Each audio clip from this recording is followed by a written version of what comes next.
കുറച്ച് കായ ആവശ്യമുണ്ട്. എന്തിനാണ്? പിന്നെ പഞ്ചായത്തിന് പോകണ്ടേ? 2 മുദ്രപത്രം മേടിക്കണം. 200 റുപ്യാണ് ഒരെണ്ണത്തിന്. അങ്ങനത്തെ 2 വേണം. പിന്നെ വില്ലേജിൽ കരാടക്കണം. ഓട്ടോറിക്ഷ കാശും വേണം.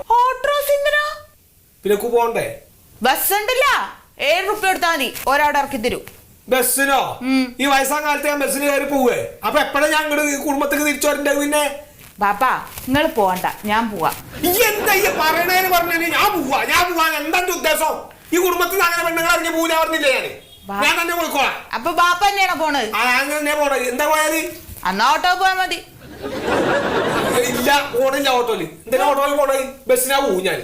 ബാപ്പങ്ങൾ ബസ്സിലൊക്കെ കയറിയ വയ്യാതെ പോകുന്നു. വയ്യാണ്ടാവട്ടെ, വയ്യാണ്ടക്ക് ശ്വാസം മുട്ട നടക്കട്ടെ. എന്നിട്ട് എന്റെ കെട്ടും കൊണ്ട് നടക്കട്ടെ എന്റെ ആശുപത്രിയില്. അവന്റെ പണിയൊക്കെ മുടങ്ങിട്ട് അവിടെ കിടക്കട്ടെ. അപ്പൊ എന്താ ഉണ്ടാവുക അറിയാലോ? ബസ്സിന് നിങ്ങൾ ഇങ്ങനെ തുടങ്ങിയ കുറച്ച് കഷ്ടാണ്. എന്താ പറഞ്ഞാല് ജല്ല പറഞ്ഞത് ബസ്സിന് പോയിക്കോളി. നിങ്ങളിപ്പോ കുട്ടികളൊക്കെ കഷ്ടാണ്. ആ കുട്ടികളെ കഷ്ടം തന്നെയാണ് ഞാൻ.